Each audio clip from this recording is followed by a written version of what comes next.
Un gusto saludarlos. Somos Diana Montoya y Norbelis Núñez bajo la tutoría del Magíster Marcial Conde presentando aspectos generales del currículo.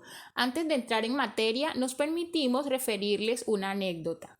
Hace más de 12 años nos graduamos como biólogas y desde entonces somos maestras de ciencias naturales. No fuimos formadas para desempeñarnos en la carrera docente y esto para muchos colegas resultaba algo indignante. Debido a esto, fue un compromiso personal aprender sobre el arte de educar y estar a la altura de este valioso perfil.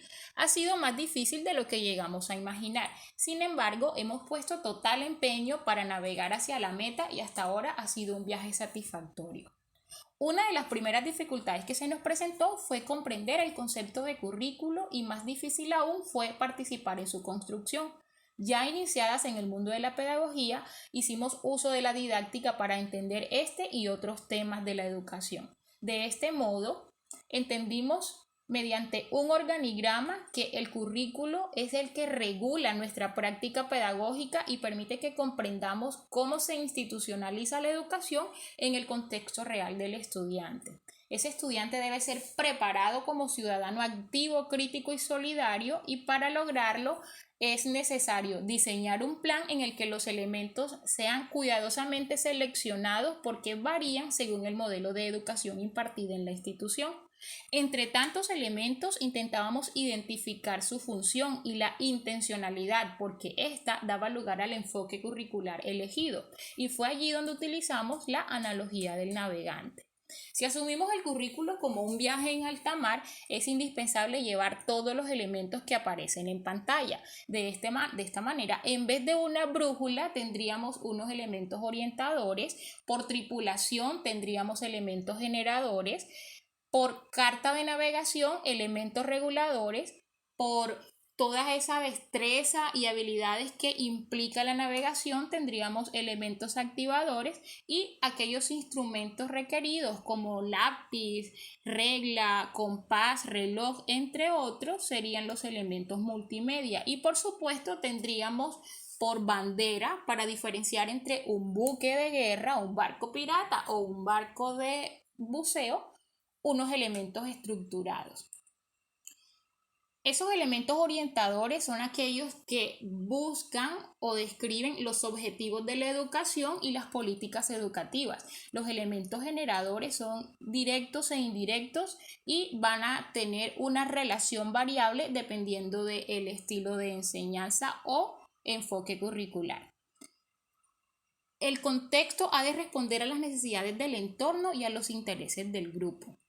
Como elementos reguladores, enmarcamos los objetivos, los contenidos y la evaluación. Esos objetivos que son el resultado esperado de las experiencias de aprendizaje y que tienen una finalidad en el microcontexto educativo. Los contenidos deben tener unas fuentes de aprendizaje por áreas del saber y deben darse medios para ejercitar las habilidades que por supuesto han de ser contextualizadas. La evaluación debe mostrarse como evidencia de la experiencia de aprendizaje, deben ser de carácter formativo y estimular la auto y la coevaluación durante cada una de las etapas del proceso con su respectivo seguimiento.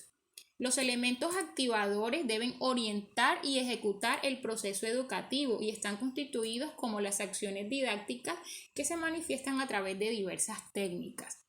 También debe mostrar la interacción entre el sujeto, el entorno y el aprendizaje, promover el desarrollo de las habilidades para que pueda transformar el entorno y deben estar aterrizadas en la realidad del estudiante.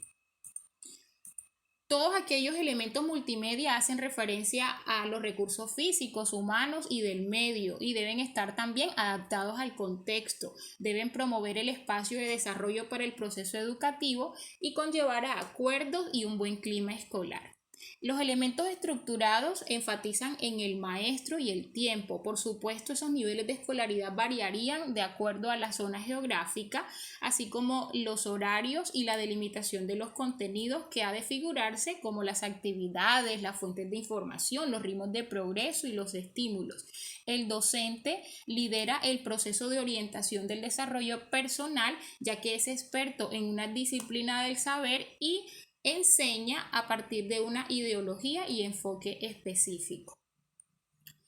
Otro aspecto del currículo tiene que ver con el enfoque curricular, que bien se pueden trabajar desde un enfoque psicologista, apuntando hacia el análisis psicopedagógico del estudiante y pues se enmarca en un carácter conductista. El enfoque curricular también puede ser academista intelectual, acentuando el carácter instrumental dentro de la escuela, tecnológico, en donde se le da una alta racionalidad al proceso de transmisión de contenidos, socio-reconstructista, en el que se busca transformar la educación mediante un proceso de socialización, y dialectista, que hace énfasis en la acción productiva de la educación.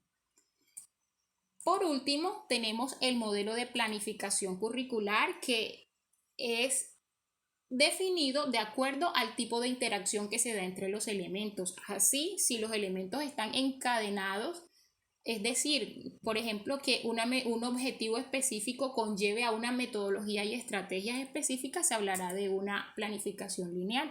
También hay una planificación sistemática, en donde el currículo está conformado por subsistemas enmarcados en un contexto sociohistórico, y una planeación integradora, en donde los elementos del currículo tienen una relación cíclica durante todo el proceso educativo. Los aprendizajes que hemos adquirido durante nuestra carrera nos ha hecho comprender que no debe limitarse la práctica docente única y exclusivamente a la lectura de la palabra o del texto, sino que debemos incluir y darle importancia a la lectura de nuestros contextos y el de nuestros estudiantes, y hacer una lectura completa y amplia del mundo.